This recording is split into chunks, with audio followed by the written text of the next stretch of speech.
कहते हैं जो खैरात में मिले वो भीख होती है और जो मेहनत से पाओ वही सच्ची जीत होती है। तो सच्ची जीत के लिए अच्छे से मेहनत कीजिए, तब आपको जो रिजल्ट होता है वह कोई नहीं रोक सकता है। तो आज हम लोग क्लास 10th के जो आपदा प्रबंधन होता है उसके जितने भी एमसीक्यू होते हैं सारे चैप्टर के हम लोग करने वाले हैं, जो कि आपको बिहार बोर्ड के एग्जाम में काफी पूछा जाता है। तो चलिए पहला क्वेश्चन क्या है, इनमें से कौन सी प्राकृतिक आपदा नहीं है? इनमें से कौन सी प्राकृतिक आपदा नहीं है? सुनामी या फिर बाढ़ या फिर भूकंप या फिर आतंकवाद। तो आपको पता है क्या कि आपकी प्राकृतिक आपदा यानी कि जो आपदा के मतलब क्या होता है? दोस्तों आपदा के मतलब होता है विपदा, यानी कि आपदा जब भी आती है वह कोई ना कोई साथ में विपदा यानी कि विपत्ति को लेकर आती है। आपदा जो होता है वह दो प्रकार के होता है, एक प्राकृतिक आपदा और दूसरा का मानव जनित आपदा। तो प्राकृतिक आपदा वैसा आपदा होता है जो कि इंसान नहीं ला सकता, उसको हम लोग बोलते हैं प्राकृतिक आपदा, जैसे कि बाढ़, सुनामी, भूकंप, चक्रवात, आंधी, तूफान, ये सब के सब प्राकृतिक आपदा होता है। और मानव जनित आपदा क्या होता है, जो कि इंसानों द्वारा मानव द्वारा उत्पन्न किया गया जो आपदा होता है उसको बोलते हैं मानव जनित आपदा। तो इसमें तो सुनामी को तो मानव ला ही नहीं सकता, बाढ़ भी नहीं ला सकता, भूकंप भी नहीं ला सकता, लेकिन आतंकवाद मानव ला सकता है, इसलिए करेक्ट आंसर हो जाएगा डी। नेक्स्ट क्वेश्चन है, सुनामी का प्रमुख कारण क्या है बताइए? सुनामी क्यों आता है? तो बताइए सुनामी क्यों आता है? तो इसका आंसर हो जाएगा क्या कि समुद्र में अगर भूकंप आ जाए तो सुनामी आ जाता है। जैसे कि भूकंप क्यों आता है? तो ये धरती पर आता है, भूमि पर आता है, और सुनामी कहाँ पर आता है? तो समुद्र में आता है। जो सुनामी होता है वो समुद्र में आता है। उसी प्रकार से जो होता है समुद्र में अगर भूकंप आ गया तो सुनामी आ जाता है। नेक्स्ट क्वेश्चन थर्ड नंबर है, इनमें से कौन मानव जनित आपदा नहीं है? तो ऑप्शन देखिए क्या है, सांप्रदायिक दंगा ये भी मानव जनित आपदा है, आतंकवाद ये भी मानव के द्वारा उत्पन्न होता है, रेल दुर्घटना ये भी मानव के द्वारा उत्पन्न होता है, यानी कि ऑप्शन नंबर डी हो जाएगा। नेक्स्ट क्वेश्चन है कि महाराष्ट्र में भूकंप आने के मुख्य कारण क्या है? यानी कि जो महाराष्ट्र देश है वहां पर मुख्य रूप से भूकंप आने के कारण क्या है? तो इसका करेक्ट आंसर हो जाएगा डी, यानी कोयला बांध के निर्माण की वजह से होता है। क्वेश्चन नंबर 5 है, निम्न में से कौन प्राकृतिक आपदा नहीं है? तो प्राकृतिक आपदा नहीं है, तो आपको पता है बाढ़ भी प्राकृतिक आपदा है, भूकंप भी है, सुखाड़ भी है, लेकिन हिंसा ये तो मानव जनित आपदा है। नेक्स्ट क्वेश्चन है, भूकंप किस प्रकार की आपदा है? तो भूकंप एक प्रकार के प्राकृतिक आपदा है, भूकंप को इंसान नहीं ला सकता है, इसीलिए भूकंप प्राकृतिक आपदा है। नेक्स्ट क्वेश्चन देखिएगा 7 नंबर, इनमें से कौन विनाशकारी आपदा कौन है? कौन मतलब कि कौन ऐसा आपदा है जो कि बहुत कम विनाशकारी होता है? तो वो होता है भूस्खलन। नेक्स्ट क्वेश्चन है, सुनामी किस भाषा का शब्द है? सुनामी जो है वह किस भाषा की शब्द है? तो इसका करेक्ट आंसर हो जाएगा जापान, यानी कि जापानी बोल सकते हैं। नेक्स्ट क्वेश्चन है, बिहार में भूकंप कब आया था? तो 1934 में आया था। और पूछा जाए कि सुनामी कब आया था? तो 2004 में आया था, बंगाल की खाड़ी में आया था। नेक्स्ट क्वेश्चन है, इनमें कौन विस्तृत क्षेत्र को प्रभावित करने वाला आपदा है? तो इसका करेक्ट आंसर हो जाएगा ओजोन परत का क्षरण। ओजोन परत जिसको हम लोग O3 बोलते हैं, और इसका जो मात्रक होता है वो डबसन होता है, डबसन में हम लोग इसको मेजर करते हैं। नेक्स्ट क्वेश्चन होता है, बंगाल की खाड़ी बंगाल की खाड़ी का चक्रवात किन महीनों में भयानक होता है? तो इसका करेक्ट आंसर हो जाएगा अक्टूबर से नवंबर महीना में। नेक्स्ट क्वेश्चन देखिएगा 12 नंबर, कि इनमें से कौन क्षेत्र भूस्खलन से अधिक प्रभावित होता है? तो इसका करेक्ट आंसर क्या हो जाएगा? आपका हो जाएगा कश्मीर और उत्तराखंड। नेक्स्ट क्वेश्चन देखिएगा 13 नंबर, इनमें कौन भारत का सूखा क्षेत्र माना जाता है? भारत के सूखा क्षेत्र किसको माना जाता है? तो पूर्वी राजस्थान को भी माना जाता है, यानी कि मध्य प्रदेश को भी माना जाता है, कर्नाटक को भी माना जाता है, तो करेक्ट आंसर डी हो जाएगा। नेक्स्ट क्वेश्चन देखिएगा 14 नंबर, भूकंप का मापन किसके द्वारा होता है? तो आपको पता होना चाहिए भूकंप जो आता है पृथ्वी पर, यानी कि उसके कंपन यानी कि उसका तीव्र गति कितना था, तो उसको हम लोग मेजर करते हैं सीस्मोग्राफ में। और जो पहली तरंग अधिकेंद्र यानी कि बोल सकते हैं कि जो पहली तरंग यानी भूकंप की जो स्टार्टिंग पॉइंट होता है और जो उसका पहली जो तरंग होता है वो धरती पर आता है, उसको हम लोग बोलते हैं पी तरंग, जो कि आप लोग के एग्जाम में काफी पूछा जाता है। और इसको हम लोग मेजर किससे करते हैं, तो सीस्मोग्राफ से मेजर करते हैं। अगला क्वेश्चन है, इनमें से कौन मानव जनित आपदा है, यानी कौन वैसा आपदा है जो कि मानव के कारणों के वजह से मानव के द्वारा वो आपदा उत्पन्न होते हैं। तो आपको पता है सांप्रदायिक दंगे, कहीं पर झगड़ा हो रहा है तो ये मानव के द्वारा उत्पन्न होता है। आतंकवाद ये भी मानव के द्वारा उत्पन्न होता है। महामारी ये भी मानव के द्वारा उत्पन्न होता है। तो करेक्ट आंसर हो जाएगा इनमें से डी। नेक्स्ट क्वेश्चन है क्या, कि भोपाल गैस किस प्रकार की आपदा है, तो भोपाल गैस मानव जनित आपदा है, मानव के द्वारा यहाँ पर आपदा हुआ था। सुनामी क्या है बताइए, सुनामी, सुनामी क्या है, तो इसका करेक्ट आंसर क्या हो जाएगा, ऑप्शन नंबर डी विनाशकारी समुद्री लहर। क्वेश्चन नंबर 18 है, प्राकृतिक आपदा किसे कहते हैं, निम्नलिखित विकल्पों में से कौन सबसे अधिक सही माना जाएगा। तो जो प्राकृतिक आपदा जन धन की व्यापक हानि पहुंचाने वाली और आकस्मिक का मतलब होता है अचानक दुर्घटना। आकस्मिक मतलब होता है क्या, कि अचानक से घटने वाली घटना को बोलते हैं आकस्मिक दुर्घटना। और जन धन की काफी जो होता है हानि पहुंच जाए उसको बोलते हैं प्राकृतिक आपदा। ये बिल्कुल करेक्ट आंसर है, option number D. 19 number question है, भूकंप प्रबंधन किसे कहते, आपदा प्रबंधन किसे कहते हैं। आपदा प्रबंधन का मतलब कि आपदा की जो प्रबल उसकी मात्रा है उसको कंट्रोल किया जाए, उसको रोका जाए। तो इसका करेक्ट आंसर हो जाएगा आपका ऑप्शन नंबर सी, प्राकृतिक आपदाओं के दुष्परिणामों के कम करने के उपाय किया जाना।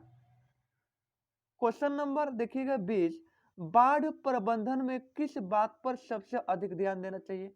बाढ़ आ रहा है तो उसको रोकने के लिए कौन सी बातों पर अधिक ध्यान देना चाहिए। नदी के जल को दूषित होने से बचाना, बिल्कुल गलत बात है। नदी पर मजबूत पुल बनाना, गलत बात है। नदी के दोनों ओर तटबंधों का निर्माण करना।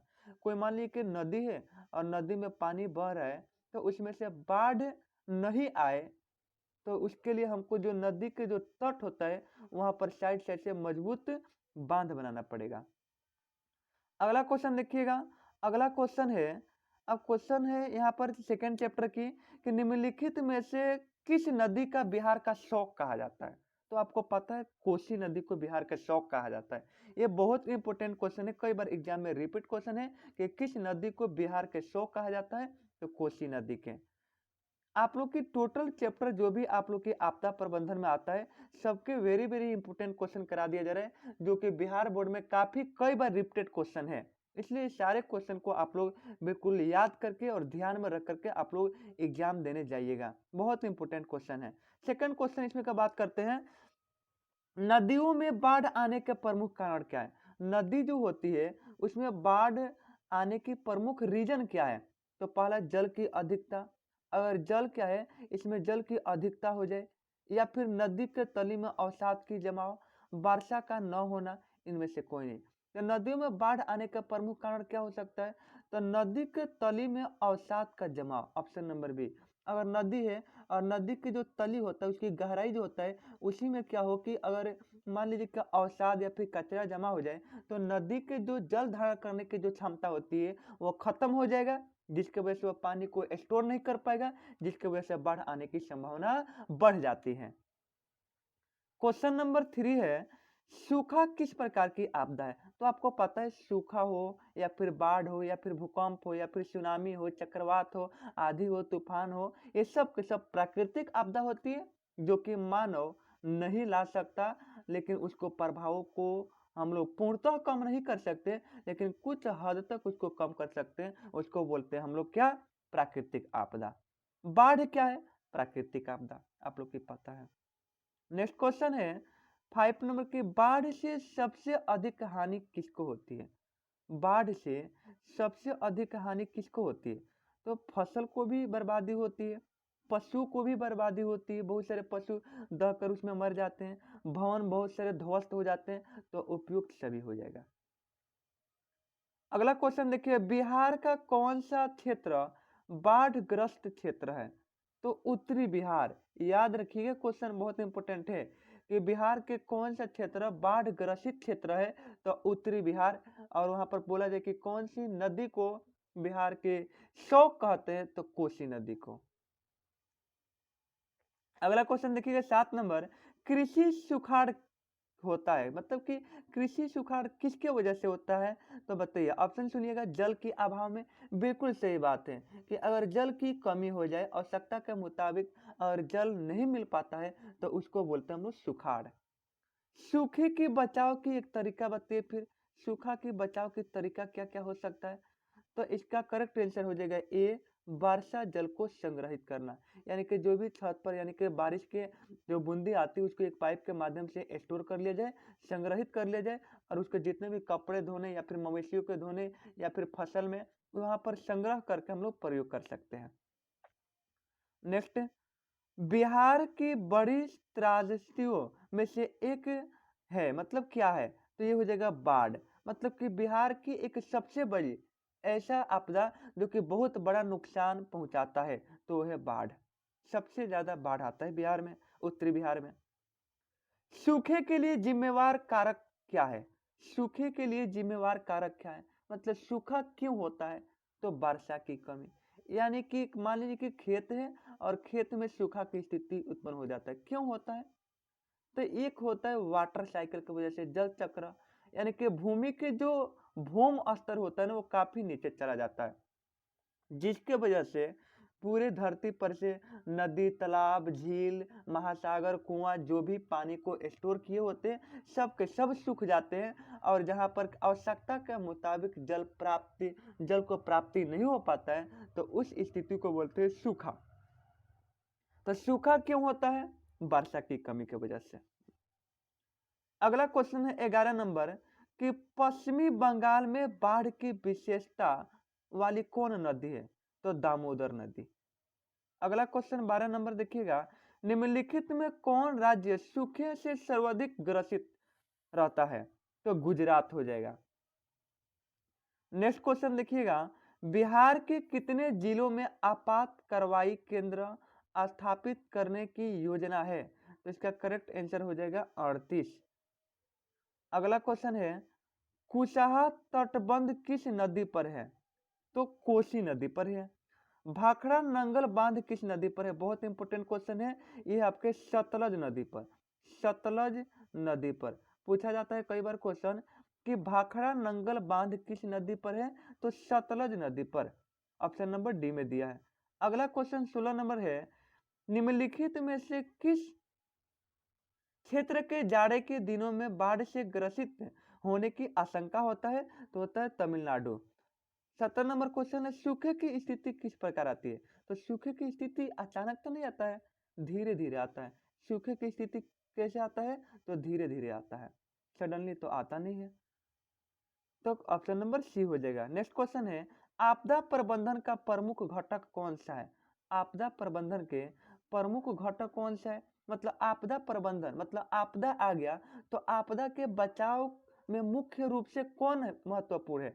तो प्रशासन भी जरूरी है, स्वयं सेवी संगठन यानी कि वहां पर एक संगठन काम करता है वो भी जरूरी है, और गांव मोहल्ले के लोग भी जरूरी है। यानी कि option number D correct answer. Sutlej नदी पर कृत्रिम जलाशय बनाया गया है, उसका नाम गोविंद सागर है। अगला क्वेश्चन, बिहार में कितनी जमीन पर बहुउद्देशीय सामुदायिक भवन निर्माण की योजना है? बताइए। तो इसका करेक्ट आंसर क्या हो जाएगा? तो आपकी 4000 वर्ग फीट। देखिए, बहुउद्देशीय परियोजना क्या है ये पूछा जाता है आप लोग के एग्जाम में। तो एक ही परियोजना के लागू करके बहुत सारे उद्देश्यों की पूर्ति किया जाता है, उसको बोलते हैं बहुउद्देशीय परियोजना। जैसे कि बहुउद्देशीय परियोजना के मतलब नदी हो गया, वहां पर बांध बना दिया जाएगा और उस वहां से हम लोग मत्स्य पालन, बिजली के उत्पादन, यानी बहुत सारी चीजों को हम लोग क्या करते हैं कि फायदा उठाते हैं, लाभ उठाते हैं। तो उसको बोलते हैं बहुउद्देशीय परियोजना। बहुउद्देशीय परियोजना का सब्जेक्टिव क्वेश्चन आता है कि बहुउद्देशीय परियोजना से आप क्या समझते हैं? तो एक ही परियोजना के लागू कर बहुत सारे उद्देश्यों की पूर्ति किया जाए उसे बोलते हैं बहुउद्देशीय परियोजना। अगला क्वेश्चन देखिएगा 21 नंबर, नदी के जल ग्रहण क्षेत्रों में वृक्षों के रहने से क्या लाभ होता है? तो इसका करेक्ट आंसर हो जाएगा डी, बादल आकर्षित होते हैं और वर्षा की संभावना बढ़ती है। अगला क्वेश्चन है 22 नंबर, आपदा के समय कौन सी समस्या संचार में बाधक होती है? तो मोबाइल टावरों तथा ट्रांसमिशन टावरों की टूटना, जिसको हम लोग क्या बोलते हैं, जिसको हम लोग बोलते हैं इंफॉर्मेशन टेक्नोलॉजी। आपको पता है जिसको हम लोग बोलते हैं इंफॉर्मेशन टेक्नोलॉजी, यानी कि जब भी आपदा आता है, जैसे भूकंप आ गया, तो जितने भी पोल तार होते हैं इलेक्ट्रिसिटी के, वो सब के सब ध्वस्त हो जाते हैं, जिसके वजह से जो मोबाइल और टावर के ट्रांसमिशन होते हैं, नेटवर्किंग चीजें होती है, वो सब के सब विध्वस्त हो जाता है, जिसके वजह से एक प्रकार का बहुत बड़ा बाधक बन जाता है। अगला क्वेश्चन है, कृषि सूखा से बचने का सर्वोत्तम उपाय क्या है? तो इसका करेक्ट आंसर हो जाएगा जल संसाधनों का वैज्ञानिक विकास करना। यानी कि कृषि सूखा से बचने की सर्वोत्तम उपाय क्या है? तो जल संसाधनों का वैज्ञानिक विकास करना। अगला क्वेश्चन देखिएगा, 26 दिसंबर 2004 को विश्व में बताइए कि भयंकर सुनामी कहाँ आया था? तो बंगाल की खाड़ी में। कब आया था? तो 2004 में। याद रखिएगा, बहुत इंपॉर्टेंट। पहली बार भूकंप कब आया था? तो 1934 में आया था। अगला क्वेश्चन देखिएगा, सुनामी किस स्थान पर आता है? तो ये तो सिंपल सी क्वेश्चन है, सुनामी समुद्र में आता है। अगला क्वेश्चन है कि भारत में अत्यंत विनाशकारी भूकंप कब आया था? 1934 में। 4 नंबर क्वेश्चन देखिएगा, ये बहुत इंपॉर्टेंट क्वेश्चन है। 4 नंबर क्वेश्चन है कि भूकंप केंद्र के ऊर्ध्वाधर पृथ्वी पर स्थित केंद्र को क्या कहा जाता है? तो आपको पता होनी चाहिए, इसको हम लोग बोलते हैं अधिक केंद्र। क्या बोलते हैं? अधिक केंद्र बोलते हैं। अगला क्वेश्चन देखिएगा, महासागर के तली पर होने वाले कंपन को किस नाम से जानते हैं? तो इसको हम लोग बोलते हैं सुनामी। क्या बोलते हैं? सुनामी बोलते हैं। ऑप्शन नंबर सी हो जाएगा। अगला क्वेश्चन देखिएगा कि भूपटल के नीचे का वह स्थल जहां भूकंप का जन्म होता है, उसे क्या कहते हैं? बताइए, उसे हम लोग क्या कहते हैं?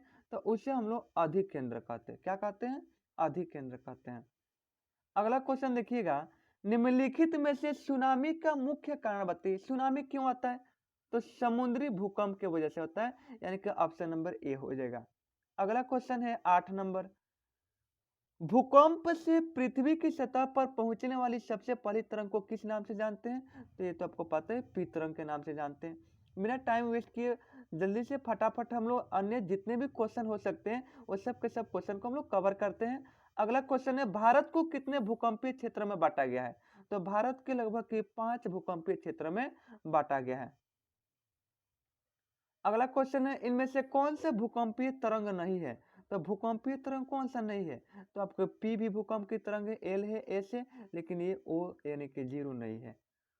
नेक्स्ट क्वेश्चन है, सबसे खतरनाक तरंग कौन सा है? तो सबसे खतरनाक तरंग होता है आपके एल तरंग होता है। सबसे खतरनाक तरंग एल तरंग, यानी कि ऑप्शन नंबर सी हो जाएगा।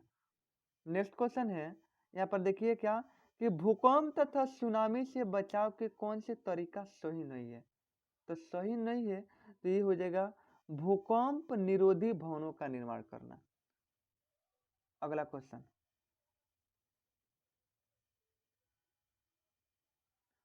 अगला क्वेश्चन देखिए, यहाँ पर ये सारे हम लोग क्वेश्चन कर लिए थे।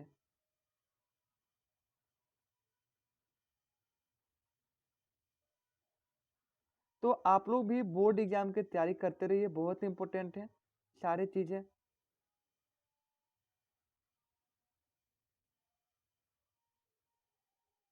देखिए, बिहार के कौन से क्षेत्र बाढ़ ग्रसित क्षेत्र है? ये सारे हम लोग क्वेश्चन कर चुके थे।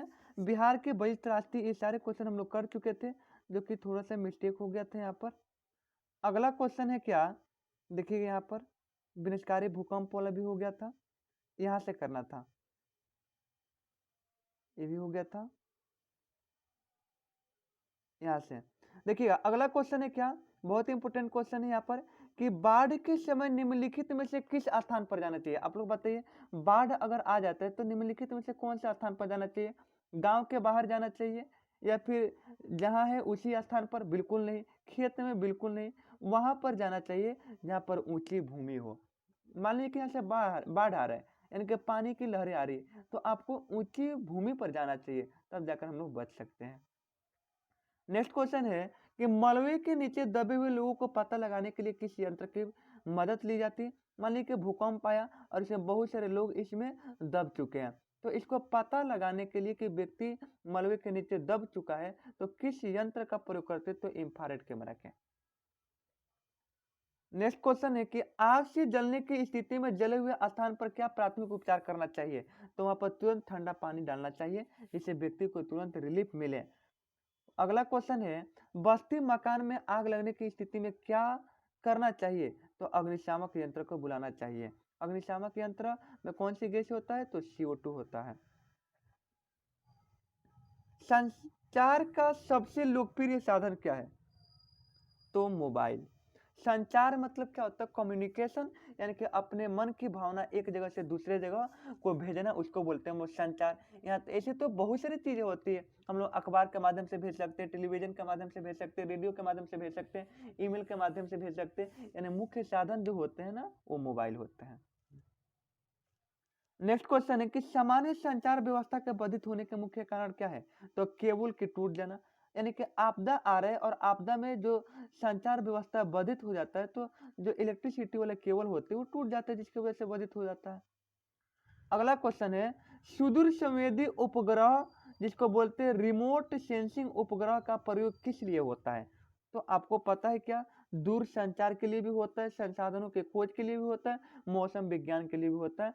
करेक्ट आंसर डी हो जाएगा। 4 नंबर क्वेश्चन है भारत में कितने प्रतिशत भूमि भूकंप प्रभावित है। तो इसका करेक्ट आंसर हो जाएगा 56%। नेक्स्ट क्वेश्चन क्या है, इनमें से कौन सा प्राकृतिक आपदा नहीं है। तो आतंकवाद। आतंकवाद जो है वह प्राकृतिक आपदा नहीं है। वर्तमान में सबसे अधिक उपयोग देने वाला साधन कौन सा है।